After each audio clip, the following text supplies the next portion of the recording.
नमस्कार, मैं हूं एडवोकेट विकास और आप लोगों का स्वागत है मेरे इस यूट्यूब चैनल पर। हम भारतीय न्याय संहिता का चैप्टर नंबर सेकंड करने जा रहे हैं। तो चलिए देखते हैं।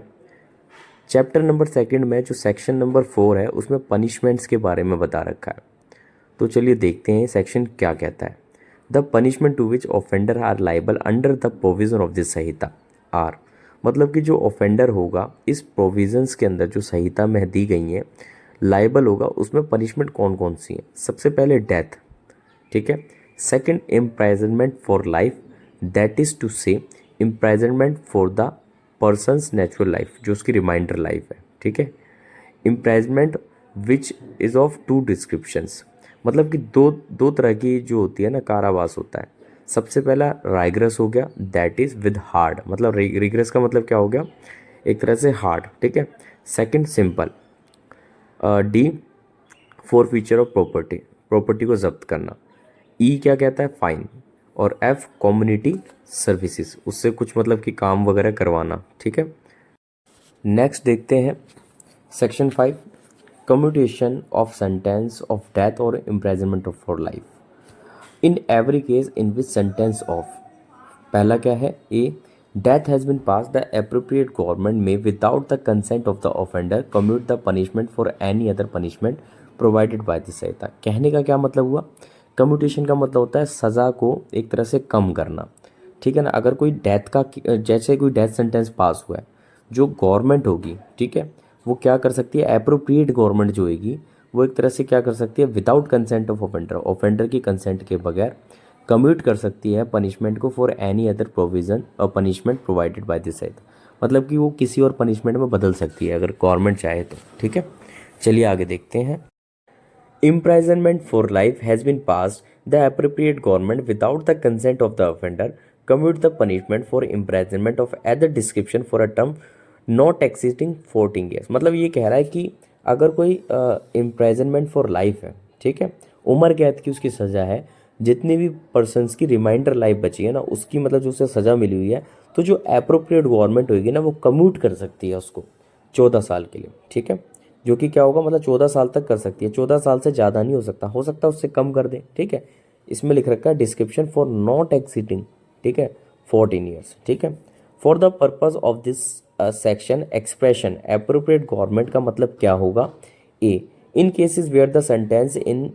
Is a sentence of death or is for an offence against the law relating to the matter to which the executive power of the union extends the central government. जहाँ पर क्या होगा, एग्जीक्यूटिव पावर्स जो होंगी ना वो extend करेंगी, तो वहाँ पर क्या होगा, सेंट्रल गवर्नमेंट होगी, ठीक है। In cases where the sentence whether the death or not is for an offence against any law relating to a matter to which executive power of the state extend, वहाँ पर क्या होगा, state government होगी। चलिए next देखते हैं fraction of terms of punishment. In calculating fractions of terms of punishment, imprisonment for life shall be record. Record का मतलब क्या होता है, माना जाएगा as equivalent to imprisonment for 20 years unless otherwise provided. मतलब कि जो इम्प्राइजनमेंट फॉर लाइफ होगी ना उसको 20 साल के बराबर माना जाएगा जब तक कि कुछ और ना बता दिया जाए, ठीक है। सेंटेंस में भी in certain cases of imprisonment, जो सेक्शन 7 पढ़ रहा हूँ, ठीक है, होली और पार्टली रैगरस और simple. In every case in which the offender is punishable with imprisonment which may be of other description, it shall be competent to the court which sentence such offender to direct in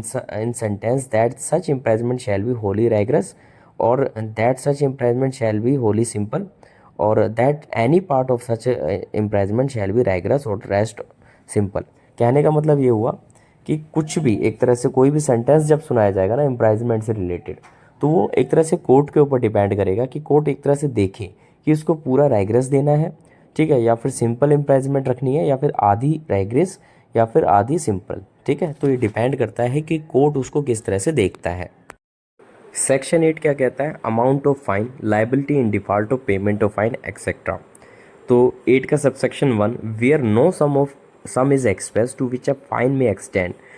मतलब कि अगर कुछ भी नहीं बता रखा ना कि कितना फाइन है, the amount of fine to which the offender is liable is unlimited. क्या होगा, अनलिमिटेड हो सकता है, but shall not be excessive, मतलब कि हद से ज़्यादा नहीं होगा, ठीक है। सबसेक्शन 2 क्या कहता है, इन एवरी केस ऑफ ऑफेंस, मतलब कि जो भी ऑफेंस होगा ना, मतलब जो ये बता रखा है ठीक है ना। ये कह रहा है कि वो पनिशेबल होगा with imprisonment as well as fine, मतलब इम्प्राइजनमेंट भी होगा प्लस फाइन भी होगा, जिसके अंदर मतलब कौन सा offence, in which the offender is sentence to a fine,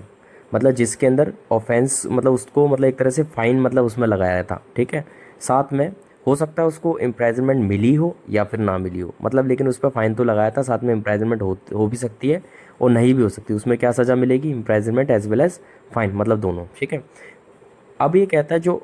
offence punishable with इम्प्राइजनमेंट और फाइन, ठीक है, ये कहता है कि उसको इम्प्राइजनमेंट भी हो सकती है या फिर फाइन भी लग सकता है या फिर सिर्फ फाइन लग सकता है। कौन से ऑफेंस में,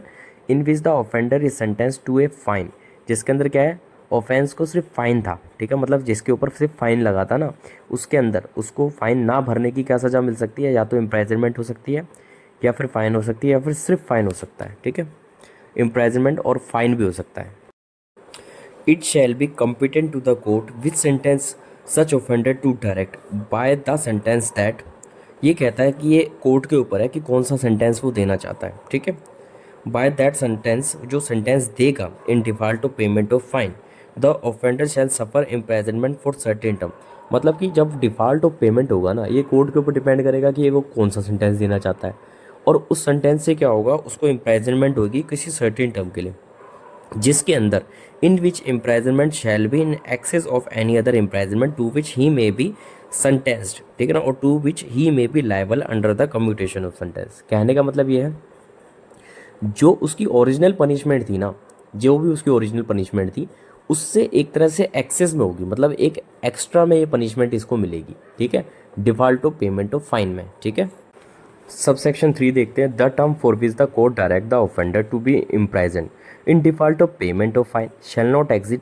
exceed 1/4 of the term of the imprisonment which is the maximum fix for the offence, मतलब जो जो ओरिजिनल ऑफेंस है ना, उसके लिए जो सज़ा फिक्स करी गई थी उसकी 1/4 से ज़्यादा नहीं होनी चाहिए, ठीक है। अगर वो ऑफेंस जो है ना, if the offence is be punishable with imprisonment as well as fine, अगर उस ऑफेंस के अंदर इम्प्राइजनमेंट भी है साथ के साथ फाइन भी है, तो उस जो ऑफेंस के लिए जो सज़ा फिक्स करी होगी उसका 1/4 से ज़्यादा नहीं होना चाहिए। सबसेक्शन 4 देखते हैं, the imprisonment which the court imposes in default of payment of fine or in default of payment in default of community services may be any of description to which the offender might have been sentence for the offence, मतलब जो offence होगा ना, उसके लिए जो भी मतलब offence के लिए सज़ा मिलनी चाहिए, ठीक है, जो ओरिजिनली जो ऑफेंस के लिए सज़ा होगी उसके अंदर जो भी सज़ा उसके लिए निर्धारित होगी, उसकी सज़ा उतनी तक सज़ा उसको कुछ भी मिल सकती है इसके अंदर। चलिए भाई फिफ्थ देखते हैं, if the offence is punishable with fine और कम्युनिटी सर्विसेज, अगर जो ऑफेंस है उसकी सज़ा क्या है, फाइन है और कम्युनिटी सर्विस है, ठीक है ना, the imprisonment which the court imposes in default of payment of the fine, ठीक है, or in default of community service shall be simple, मतलब जो सज़ा सुनाएगा ना कोर्ट, वो सिंपल इम्प्राइजनमेंट सुनाएगा, ठीक है, मतलब राइग्रेस नहीं होगी, सिंपल इम्प्राइजनमेंट होगी। And the term for which the court direct the offender to be imprison, मतलब जो एक तरह से कारावास की जो जो एक टर्म होगी ना, जो एक तरह से कोर्ट डायरेक्ट करेगा in default of payment of fine or default of community service shall not exit. अब ये बता रहा है कि कितनी होगी, ठीक है, 2 महीने की सज़ा सुनाई जाएगी अगर जो फाइन है वो 5,000 से ज़्यादा नहीं है तो, ठीक है। 4 महीने की सज़ा होगी अगर जो अमाउंट ऑफ फाइन है वो 10,000 से ज़्यादा नहीं है, मतलब 5,000 से ऊपर है पर 10,000 से ज़्यादा नहीं है, ठीक है। सी 1 साल की सज़ा होगी एनी अदर केस, मतलब कि 10,000 से अगर ऊपर है, ठीक है, तो फिर क्या होगा, वो उसकी जो सज़ा होगी वो 1 साल होगी। सबसेक्शन 6 पढ़ते हैं, सबसेक्शन 6 का जो सब क्लॉज होगा A, the imprisonment which is imposed in default of payment of fine shall terminate, ये कहता है जो कारावास होगा ना, default of payment of fine का जो भी इम्पोज करी जाएगी उसके ऊपर, वो ख़त्म हो जाएगी जब भी fine is either paid or levied by process of law, जब भी वसूल किया जाएगा और जब भी पे कर दिया जाएगा तभी ख़त्म हो जाएगी।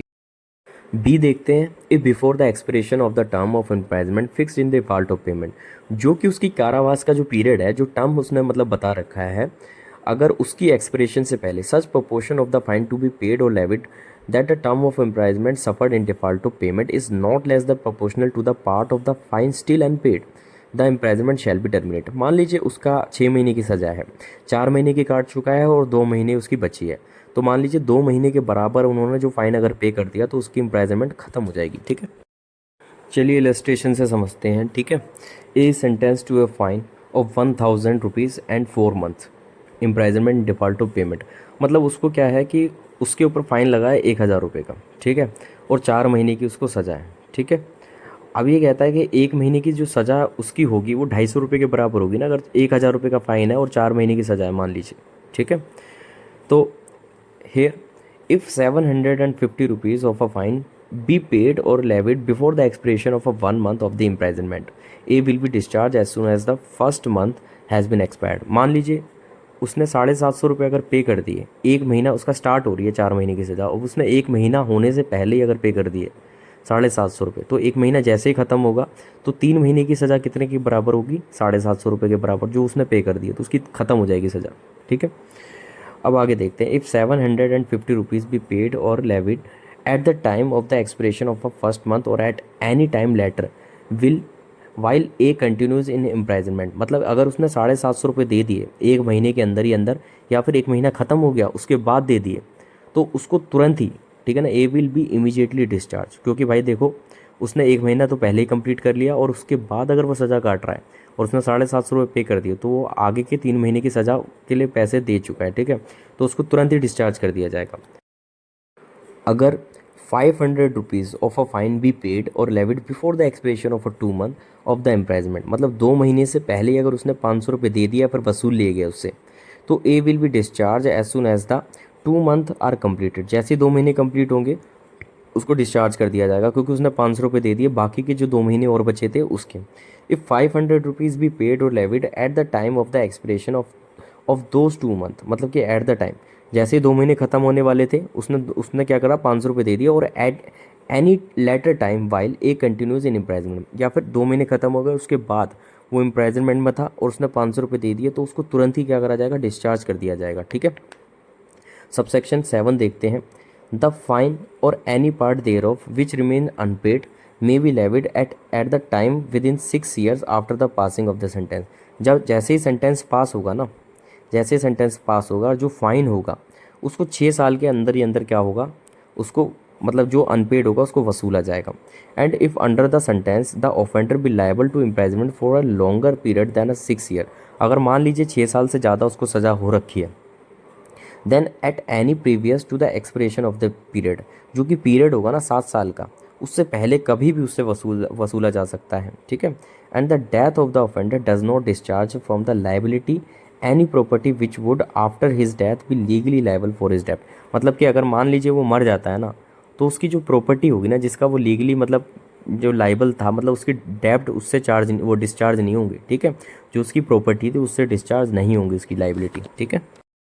तो चलिए दोस्तों, आज की वीडियो में सिर्फ इतना ही, मिलते हैं नेक्स्ट वीडियो में।